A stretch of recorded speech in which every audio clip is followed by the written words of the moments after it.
Y en este tramo de Un canto se hacia el viento estamos en comunicación telefónica con Santiago Torricelli, quien está presentando oficialmente junto con el trío un material que trae para conversar y charlar bastante sobre el mismo. Se llama Para lo Invisible. ¿Cómo estás, Santiago? Fernando Pellegrini te saluda acá desde Un canto se hacia el viento. Hola Fernando, muchas gracias por este contacto. Muy feliz de compartir esta charla con vos. Interesante desde el nombre y de la propuesta de esta obra integral que están proponiendo ustedes. Contanos un poco de qué tiene de esencial este trabajo que están presentando. Bueno, mira, lo que tiene de particular es que es un trabajo donde las canciones hablan un poco de lo mismo, digamos. Bien dijiste recién, una obra integral, porque de alguna manera hay una temática que se va desarrollando a través de las canciones. Yo las pensé como canciones siempre en el mismo orden, y de hecho cuando las presentamos en vivo, eh, hacemos exactamente lo mismo que en el disco. Están relacionadas a través de efectos de sonido, y no hicimos detenciones, por ejemplo, para aplausos, sino que se toca todo el material de corrido, con la intención de que haya un manejo, digamos, de la energía y de la atención que funciona como un bloque sonoro, y no como canciones separadas. Creo que eso sería como algo de lo que tiene de particular. Y es una obra que propone un viaje y que trata de poner en funcionamiento o en discusión, en debate, ¿qué sería esto de lo invisible en contraposición con lo visible? Bueno, lo del viaje es algo que está de alguna manera literal en los textos, porque hay en la primera canción se cuenta algo parecido a un viaje un poco, un viaje interior, ¿no? No un viaje literal. Este, Se presenta un personaje que nos habla de un viaje dentro de su propia subjetividad, ¿no? Y, También sucede que lo del viaje es algo que comenta mucho la gente, ¿no? Como que se arma también a través de todas las canciones la continuidad de ese viaje, ¿no? Y decir lo invisible es una manera de englobar un montón de cosas, ¿no? Que tienen que ver con la parte de nosotros mismos que nos conforma, que no es el yo del día a día, ¿no? Que está más adentro, ¿no?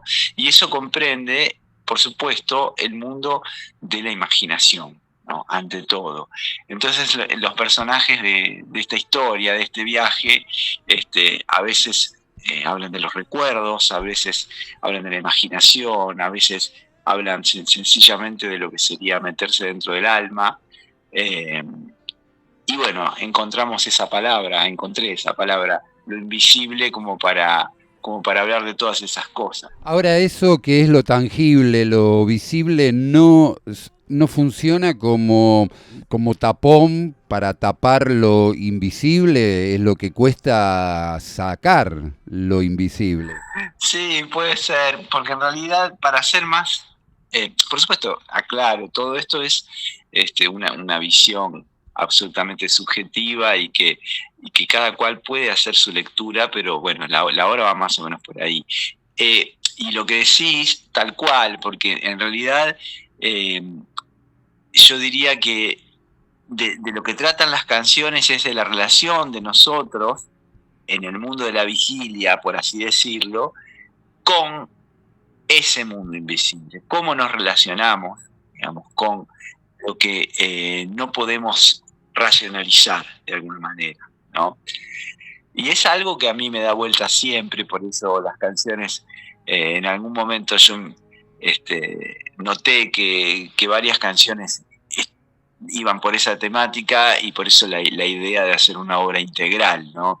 Porque no es que una canción habla del amor, otra canción habla de la muerte y otra canción habla de algo que te pasó, sino que más o menos todas las canciones hablan de eso, de cómo nos relacionamos con los recuerdos, con la imaginación.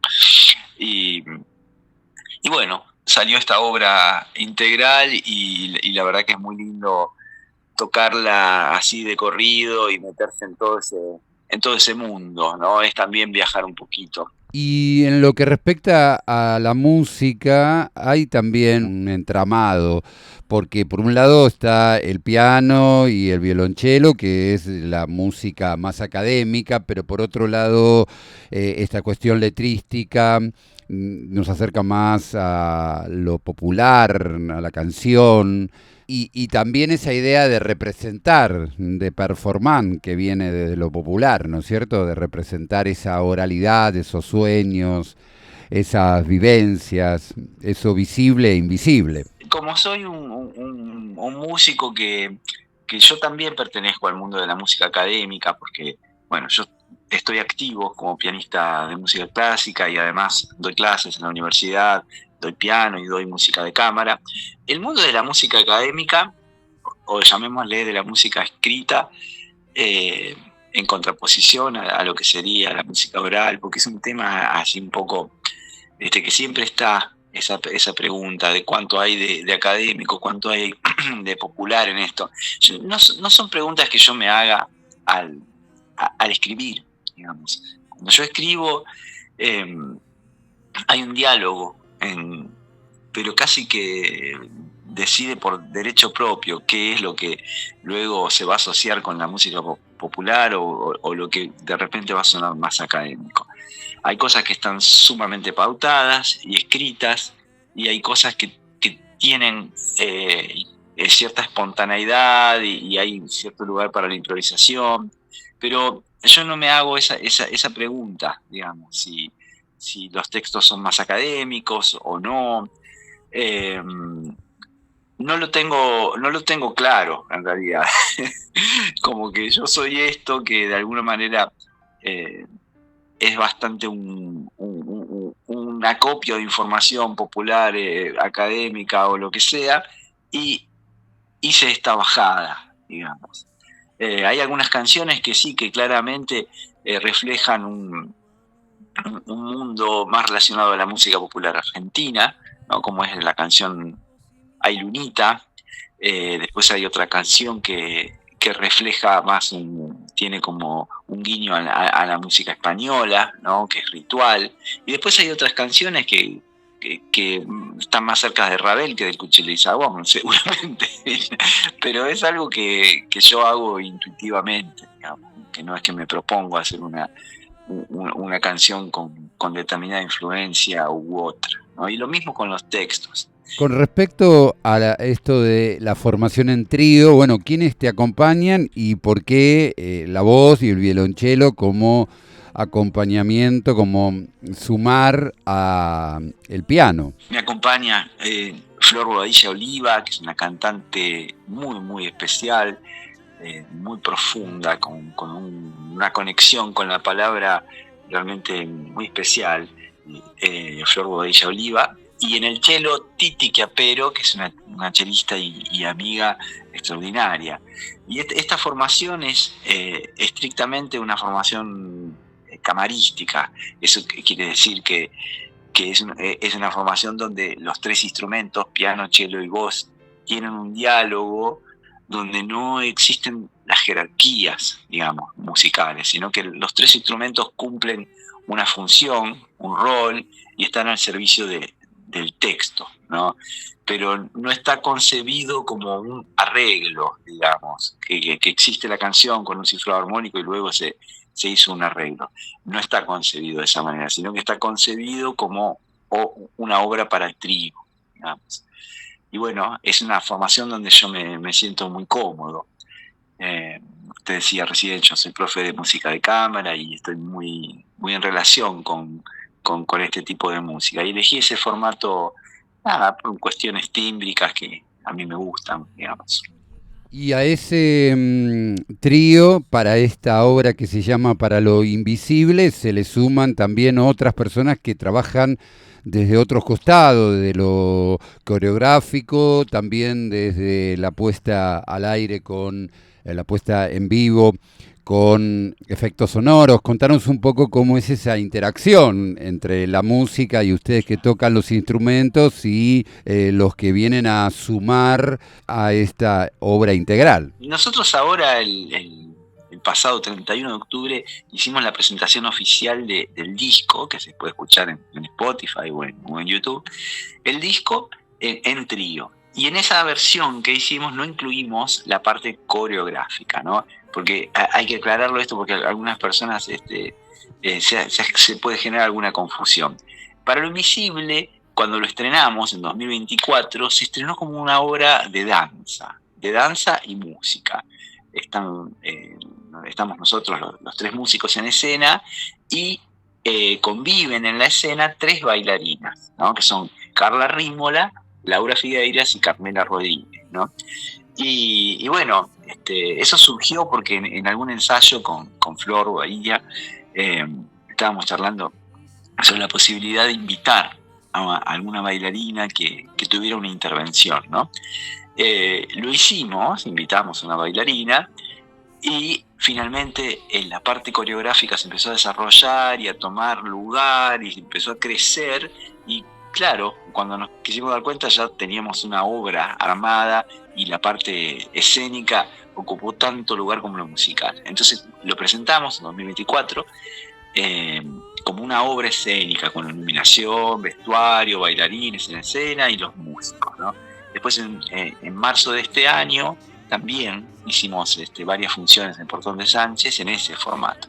Pero también paralelamente grabamos el disco y ahora lo que estamos haciendo es presentar la música independientemente de la obra escénica. Pero son dos formatos que van a convivir, digamos, el formato concierto en trío y el formato escénico con las bailarinas y la puesta en escena y toda la escenografía. Y bueno, es algo un poco más difícil de mover, pero la idea es que convivan. Y Para lo Invisible está acompañado por un sello discográfico, se puede ver en las plataformas de difusión musical, se puede escuchar.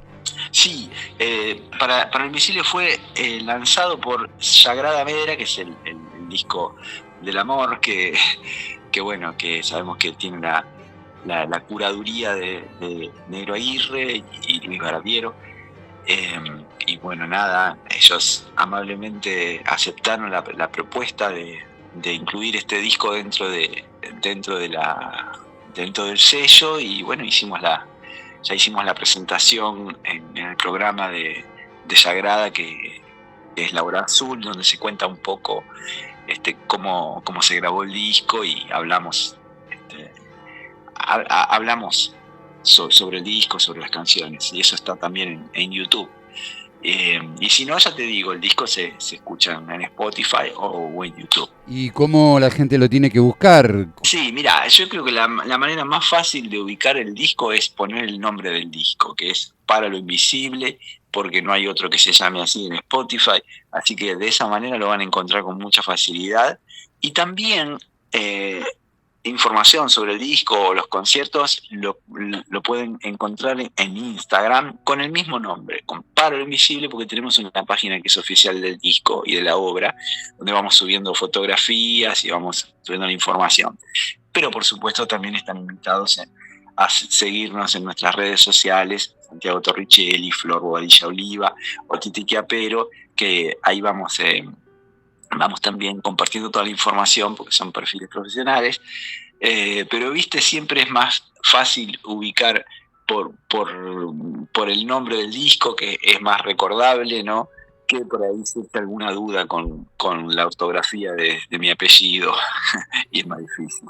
Así que bueno, están todos invitados a escuchar el disco y a comentar si les ha gustado. Es una obra para tener en el futuro un material visual, ¿no es cierto? También en las plataformas de difusión musical, estas que combinan la música con la imagen, con el clip de imágenes, me parece, ¿no es cierto?